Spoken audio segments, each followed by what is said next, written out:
à tous. On entame une nouvelle série, la série que j'appelle la série de l'été. Et ce matin, c'est l'occasion de passer en mode presque vacances.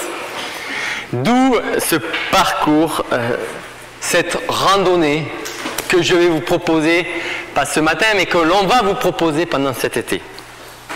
Alors, pour cette célébration, j'avais à cœur de vous poser plusieurs questions. Avez-vous besoin d'aide, mes amis? Êtes-vous dans une situation inconfortable? Avez-vous la sensation que vous vivez des choses que vous ne devriez pas vivre car elles vous semblent trop dures, trop graves? Même si vous vous rappelez toujours qu'il y a des gens qui vivent des situations pires que vous. Avez-vous conscience que vous n'êtes pas toujours, malgré votre conception de la liberté, pas si libre de faire ce que vous aimeriez faire? Avez-vous peur, parfois?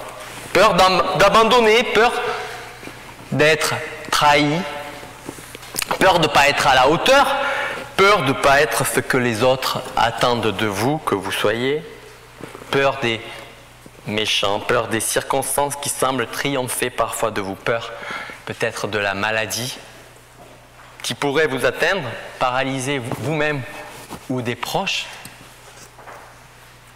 Avez-vous peur de vous-même, de ce que vous êtes capable de faire, de dire, du péché qui vous entoure si facilement? Bref, les amis, êtes-vous comme moi?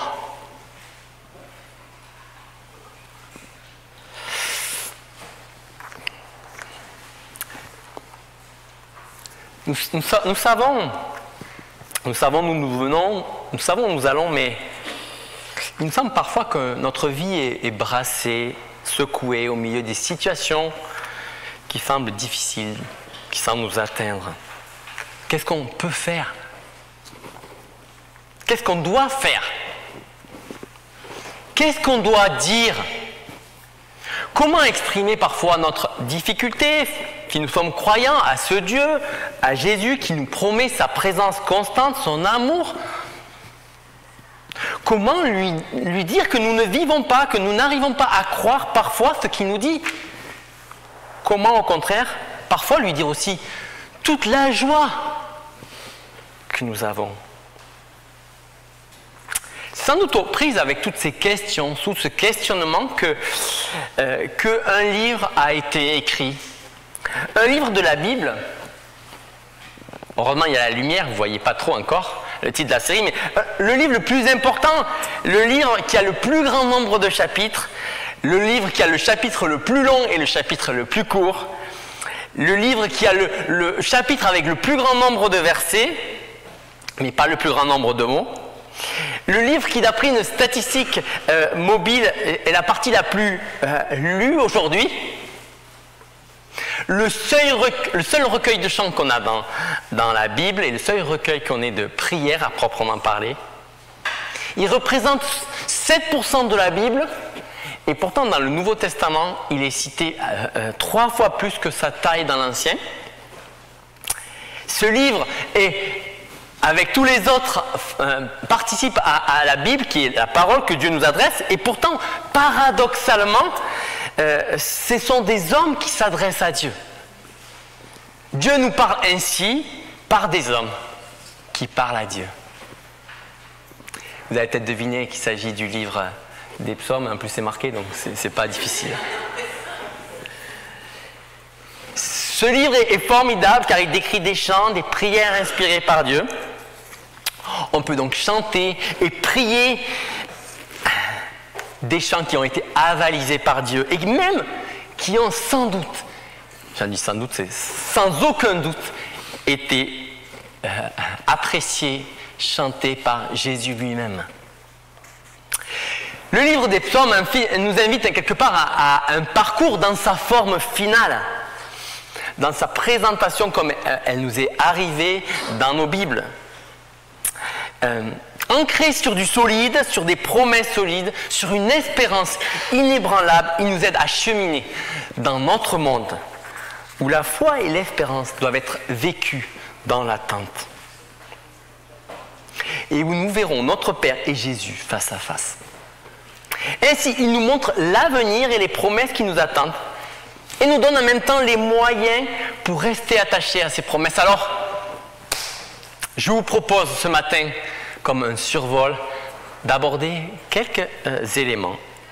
Et en particulier, ces magnifiques promesses qui forment l'introduction, qui forment un peu le porche d'entrée, quelque part le seuil du livre des psaumes. Donc on lira les psaumes 1 et 2 et on regardera que la fin n'est que la confirmation de ces psaumes 1 et 2. Puis dans un second temps, on verra comment les autres psaumes nous aident à rester attachés à ces promesses quand la vie nous donne du fil à retordre. Je vous invite à le lire avec moi. Je vais le lire, mais vous allez pouvoir le suivre dans les Bibles qui sont sur vos sièges. 496. Le psaume, on va lire le psaume 1 et 2, qui sans doute n'en forment qu'un, qui forme l'entrée de ce magnifique recueil de chants et de prières. Page 496, psaume 1 et 2, les magnifiques promesses qu'il nous propose. Heureux l'homme, et la femme, hein, mais c'est sous-entendu, c'est l'homme en tant qu'être humain. Heureux l'homme qui ne marche pas selon les conseils des méchants, qui ne va pas se tenir sur le chemin des pécheurs, qui ne s'assied pas en la compagnie de ces gens qui se moquent de Dieu. Toute sa joie, il la met dans la loi de l'Éternel, qu'il médite jour et nuit. Il prospère comme un arbre implanté près d'un courant d'eau. Il donne toujours son fruit lorsqu'en revient la saison. Son feuillage est toujours vert. Tout ce qu'il fait réussit. Tel n'est pas le cas des méchants. Ils sont pareils à la paille, éparpillés par le vent. Aussi, lors du jugement, ils ne subsisteront pas. Et nul pécheur ne se maintiendra parmi la communauté des justes. Oui, car l'Éternel prend en compte la voie suivie par les justes, mais le sentier des méchants les mène à la ruine. Pourquoi tant d'effervescence parmi les nations? Et pourquoi les peuples trament-ils ces complots inutiles? Pourquoi les rois de la terre se sont-ils soulevés? Et les grands conspirent-ils ensemble contre l'Éternel et contre l'homme qui a reçu l'onction de sa part, son Messie, littéralement? Il s'écrie: faisons sauter tous leurs liens et jetons au loin leurs chaînes. Mais il rit celui qui siège sur son trône dans les cieux. Le Seigneur se moque d'eux. Dans sa colère, il leur parle, dans sa fureur, il les épouvante. En leur tenant ce discours: Moi, j'ai établi mon roi par l'onction sursillant ma montagne sainte. Je publierai le décret qu'a promulgué l'Éternel. Il m'a dit: tu es mon fils. Aujourd'hui, je fais de toi mon enfant. Demande-moi, que veux-tu? Je te donne en patrimoine tous les peuples de la terre, et le monde, jusqu'en ses confins lointains, fera ta propriété. Avec un sceptre de fer, tu les soumettras comme des vases d'argile. Tu les briseras. C'est pourquoi, roi de la terre, montrez-vous intelligent. Vous qui exercez le gouvernement en ce monde, laissez-vous donc avertir. Servez l'Éternel avec crainte et tout en tremblant, exultez de joie.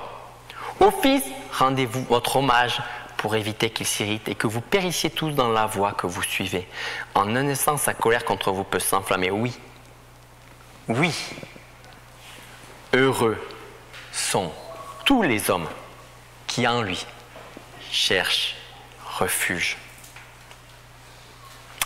Déjà, mes amis, il ne faudrait pas se tromper. La Bible, dans son entier, n'est pas un recueil de promesses. Par exemple, les proverbes forment des conseils de sagesse qui fonctionnent comme des principes à suivre, mais comme nous dit l'Ecclésiaste, parfois ces principes dans notre vie n'aboutissent pas. Celui qui sème récoltera. Oui, le principe est évident, mais il arrive que nous sémions et que la récolte ne vienne pas. Pourtant, ça ne valide pas le principe que si, dans la grande majorité des cas, celui qui sème récolte. Celui qui ne sème pas, il ne va rien récolter. Pourtant là, les psaumes 1 et 2, c'est bien des promesses que le Seigneur nous appelle à saisir et même à s'accrocher. Et ils forment une boussole même pour la vie spirituelle, pour le chemin du croyant. Et on voit d'ailleurs un choix, il nous invite à un choix ces deux psaumes. Un choix décisif, à la fois en tant qu'individu mais en tant que collectif. Et vous voyez ce choix, il est dès le verset 1. Heureux l'homme, et il est même à la fin du chapitre 2. Heureux tous ceux qui. L'un évoque notre cadre personnel et l'autre une perspective universelle. On voit que cette joie auquel on est convoqué, elle dessine aussi une opposition tranchée entre le juste et les méchants, psaume 1, entre les peuples étrangers en révolte et le roi que Dieu a choisi lui-même.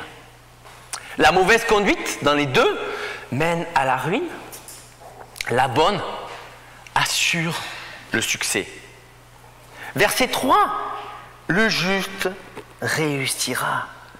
Vous voyez toute l'imagerie, là, planté près d'un courant d'eau, il donne son fruit, son feuillage est toujours vert. Le juste réussira. Et, chapitre 2, versets 8 et 9, le roi régnera. Le roi choisi par Dieu régnera.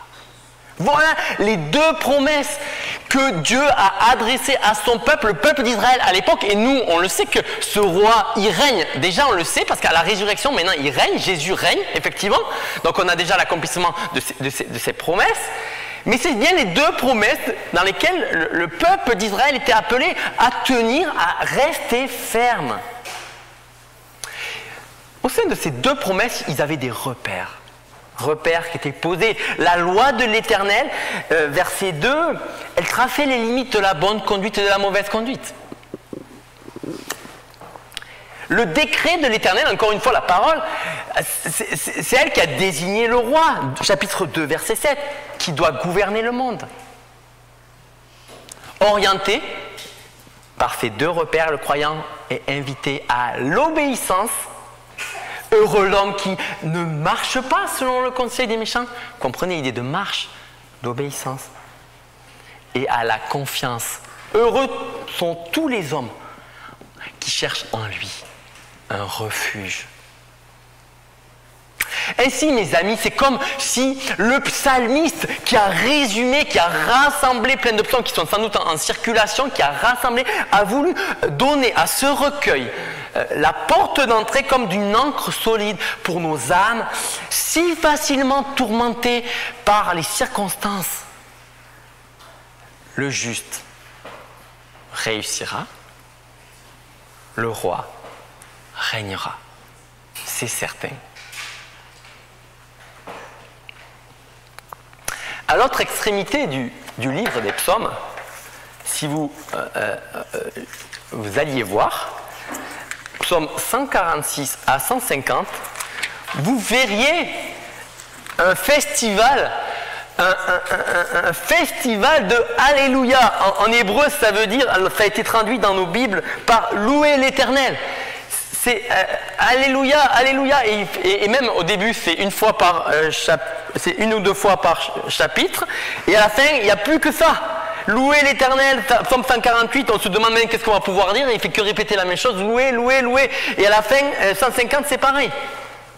Oui, ces deux promesses d'entrée de jeu, que le juste vivra et que le roi régnera, oui, ça va arriver. Et donc, merci Seigneur, loué soit l'Éternel.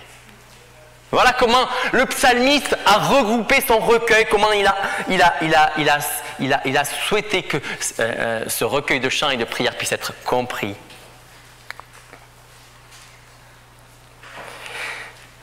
Quelques petites applications.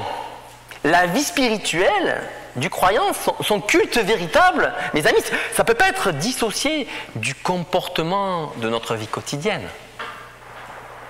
Ce recueil de chants de prière, cette invitation à la spiritualité ne nous invite pas à nous isoler du monde, mais au contraire à vivre notre vie dans ce monde.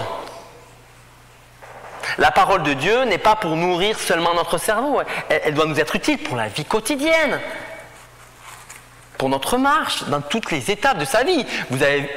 On a parcouru rapidement, mais le psaume 1 nous dit « Celui qui marche, qui s'assied », voilà, dans toutes les étapes de la vie, marche, assis, se lever, on est invité à suivre le Seigneur, suivre sa parole.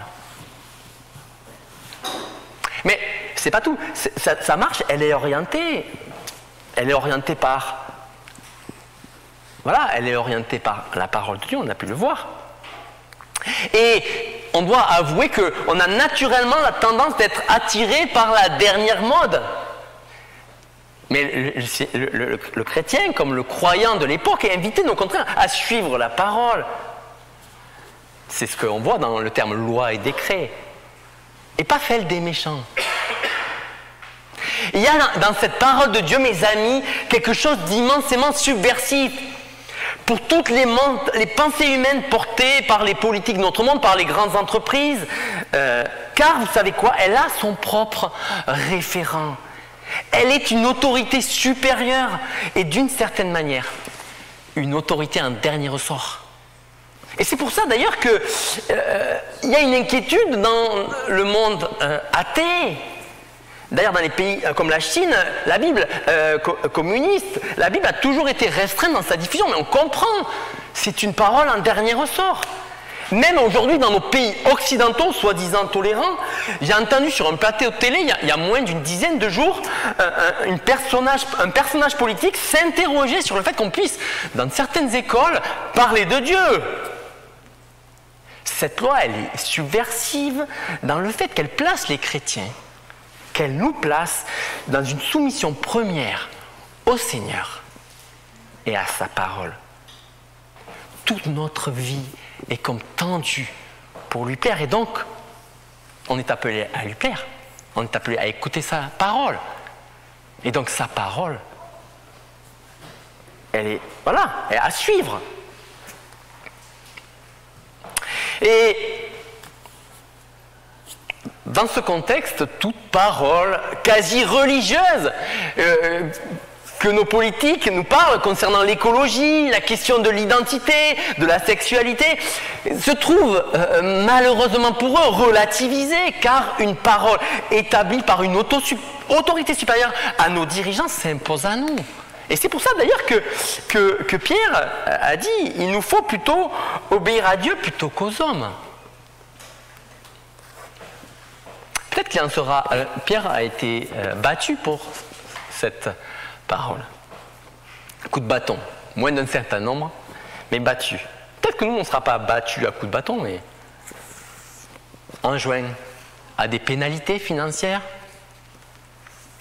ou peut-être porté au pilori des réseaux sociaux, là où se déverse la haine dans ce qu'il y a de plus abject.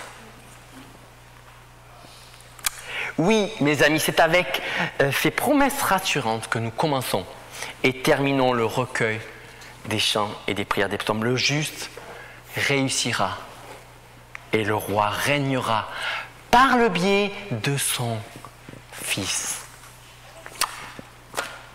J'aurais pu, a priori, m'arrêter là. Vous auriez dit, ces matins, c'est particulièrement court, mais ça ne dit pas quand même tout de la vie humaine. La partie 2 nous montre que les autres psaumes nous aident à rester attachés à ces promesses, car la vie nous donne du fil à retordre. Alors que le chrétien marche avec ses promesses, le juste réussira, le roi régnera. Ce futur, comme je dis tout à l'heure, est pour nous un présent, puisque Jésus est bien roi depuis la résurrection, il est assis à la droite de Dieu, il règne, mais son royaume pour l'instant est de manière spirituelle, il est ouvert à celui qui place sa foi en lui, et comme le dit l'auteur de l'Épître aux Hébreux, nous ne voyons pas encore que tout lui soit soumis. C'est pas parce qu'on chante et qu'on répète qu'il va venir immédiatement. Non, il est à nos yeux spirituels, ceux qui ont placé sa confiance en lui, pour trouver son secours en lui. C'est notre roi parce que nous avons décidé de lui accorder la royauté. Non qu'il ne l'avait pas, mais c'est nous qui devions nous y soumettre. D'ailleurs, dans le Notre Père, on est invité à saisir cette royauté. Que ton règne vienne, c'est-à-dire qu'il s'étende, qu'il revienne quelque part, dans le sens qu'il soit manifesté publiquement aux yeux de tous. Mais actuellement, le croyant, le chrétien, vit une expérience bizarre, un peu comme un écartellement entre deux temps. Comme le médecin Paul Tournier l'a écrit au début du XXe, dans L'homme et son lieu, l'être vivant vit une expérience entre deux temps, entre le moment d'un départ de la maison et d'une arrivée à une destination. Un peu, vous voyez, comme beaucoup, on a des étapes dans la vie, comme par exemple entre le temps de l'adolescence révolue et l'arrivée à l'âge adulte. On voit, il y a une étape intermédiaire. Le temps de quitter le doute qui peut prendre du temps et l'arrivée au point de la foi. Là aussi, c'est entre deux temps. Ce laps de temps, c'est un peu comme ce trapéziste qui lâche la barre, reste en l'air avant de saisir un autre support. C'est un temps de danger, c'est un temps d'attente, d'incertitude, mais aussi d'enthousiasme. C'est un état extraordinaire de vie.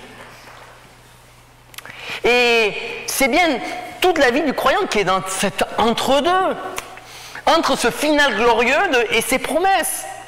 Et c'est là qu'elle s'inscrit, c'est là que le croyant s'exprime, qu'il exprime sa louange, qu'il exprime ses remerciements, ses requêtes, mais aussi ses plaintes.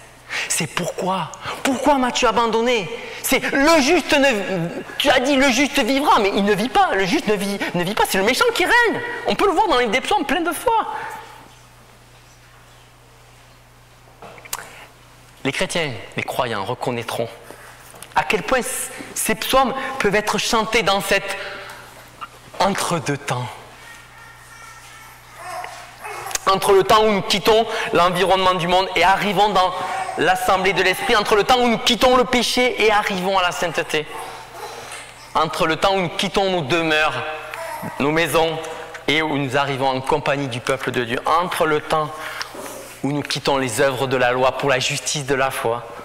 Ce sont des chants, mes amis, de transition, des hymnes brefs qui apportent courage, soutien, orientation intérieure pour parvenir là où Dieu veut nous conduire. Mes amis, le psalmiste veut nous aider à prier, à chanter dans cet entre-deux-temps. Et c'est pour ça, dans sa grâce, il a permis ce recueil. Je ne sais pas si vous l'utilisez souvent, mais utilisez-le. Nous y trouvons la formulation de prière étonnante. De toutes les douleurs, les tristesses, les craintes, les doutes, les espérances, sollicitude, la perplexité, voire jusqu'à des émotions confuses desquelles les esprits des hommes sont agités. Ces prières sont parfois le miroir de nos révoltes, de nos fidélités, de nos agonies, de nos résurrections. Il nous enseigne à prier avec ferveur, à souffrir avec patience, à mettre tout son espoir en Dieu, à le craindre et à l'aimer, à le bénir, à le louer sans cesse. Lorsque votre cœur est plus sec qu'une rivière et que vous n'y parvenez pas, prenez votre Bible et cherchez un psaume qui convienne à votre situation. Lisez-le lentement, répétez-le, en vous servant de chaque parole que vous pouvez les saisir comme vos propres requêtes. Ces psaumes sont faits pour cet entre-deux-temps. Quoi de mieux alors, pendant quelques semaines, pendant l'été, que pour être aidé dans notre marche chrétienne par une petite sélection de psaumes. Et en particulier, une petite sélection d'un recueil, celui des montées. C'est les psaumes 120 à 134 qu'on a choisi pour cet été, même si on ne va pas aller jusqu'à 134, on en aura un peu moins. Mais...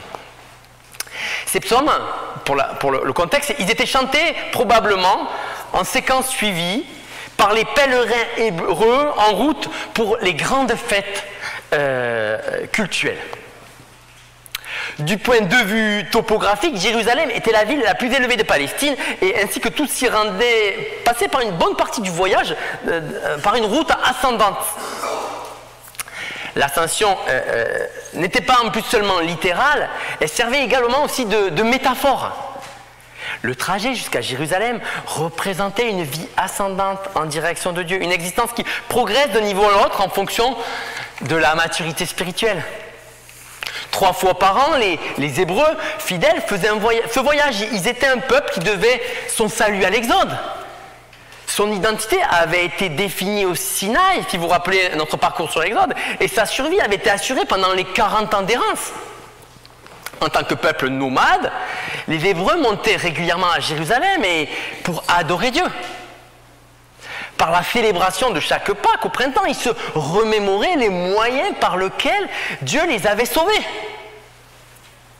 Ils renouvelaient leur engagement du peuple de l'Alliance lors de la fête de la Pentecôte au début de l'été. Ils répondaient en tant que communauté aux bienfaits de Dieu lors de la fête des tabernacles en automne.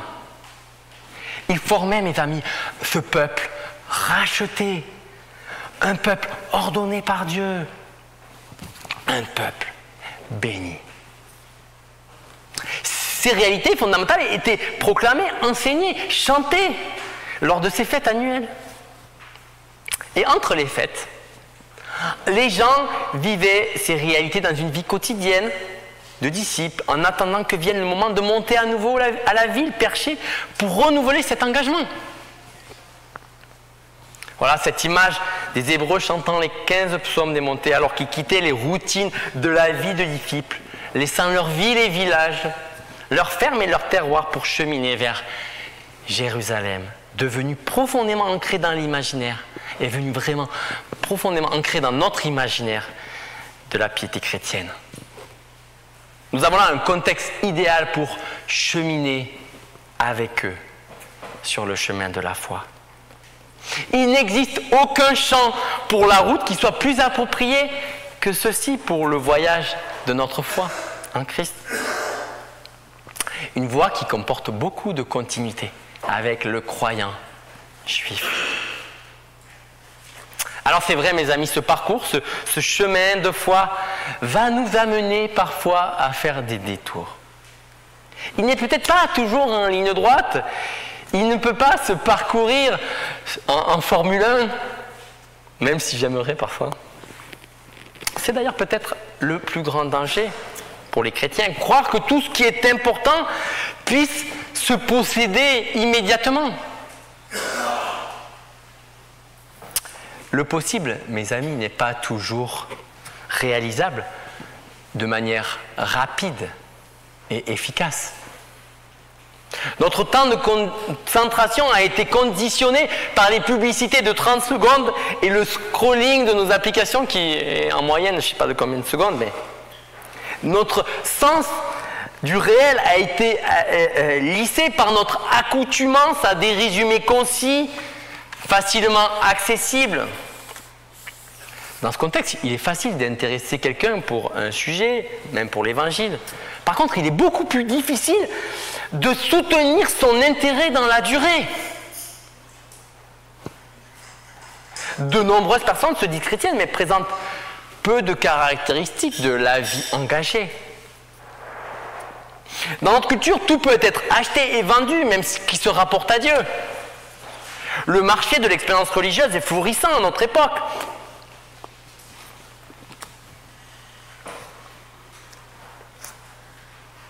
Nous vivons un temps où la religion est soumise, vous voyez, à un esprit que j'appellerais l'esprit un peu touristique. Elle est comprise un peu comme la visite d'un site intéressant que nous pouvons entreprendre quand notre programme nous le permet. Pour les uns, c'est une excursion hebdomadaire à l'église. Pour les autres, c'est plus pour des événements spéciaux. Mais la vie religieuse aussi, quand on est en mode touristique, elle est aussi en termes, vous savez, elle est soumise aux modes, innovation.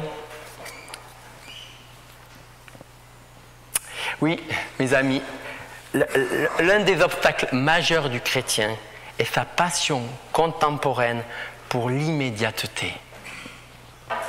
Tout le monde est pressé, y compris le pasteur. Nous voulons tous des raccourcis. Nous sommes impatients de voir les résultats. Pourtant, la vie chrétienne, mes amis, ne peut pas s'épanouir et devenir mature de cette façon et dans de telles conditions. Nietzsche, un philosophe athée, l'avait compris à son niveau. Il n'était pas chrétien, mais ce qu'il dit à propos de l'obéissance nous interpelle. L'essentiel sur terre comme au ciel est d'obéir longtemps et dans une même direction. C'est ainsi qu'il en résulte et qu'il en a toujours résulté à la longue quelque chose. Pourquoi? Il vaut la peine de vivre. Cette longue obéissance, les amis, dans la même direction, ne trouve aucun écho dans notre monde actuellement. Mes amis, je ne sais pas où vous en êtes dans votre marche avec Jésus, que vous soyez au tout début de la marche ou depuis longtemps. Dieu vous fait un cadeau ce matin, le cadeau de ce livre des psaumes. Il vous a donné de belles promesses que le juste réussira, que le roi régnera. Non seulement on peut s'y accrocher parce que le roi régnera est déjà arrivé, cette promesse est déjà accomplie. Parce que les promesses que Dieu donne sont véritables parce qu'il est le Dieu qui ne ment pas. Le roi est bienvenu.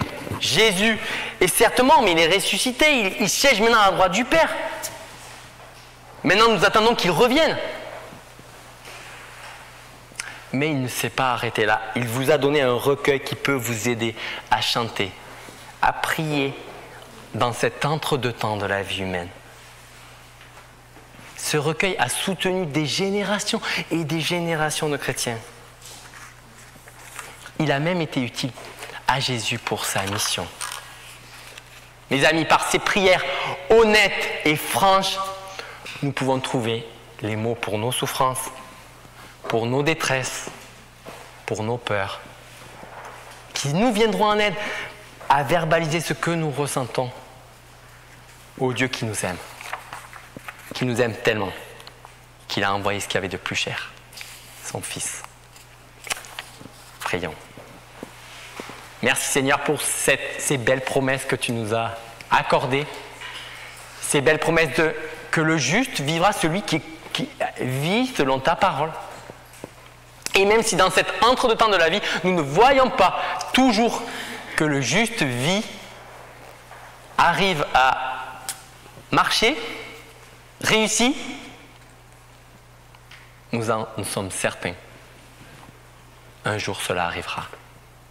Que cela soit ici-bas ou que cela soit dans notre futur, le juste réussira et nous sommes déjà reconnaissants pour toutes les bontés, toutes les promesses que tu as accomplies par la venue de ton Fils, sa mort sur la croix, sa cession à la droite de Dieu, l'envoi de son esprit, de sa présence en nous, qui peut nous aider à marcher, qui peut nous aider dans cet entre-deux-temps à courir la course qui nous est proposée.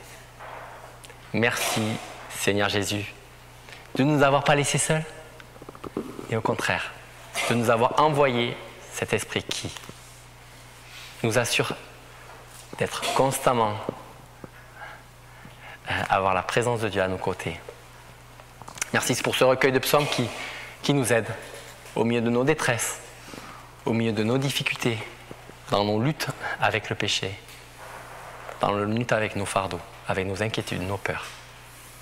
Merci de nous l'avoir laissé. Merci pour ton amour, merci pour tes grâces. Merci pour tout, Seigneur. Amen.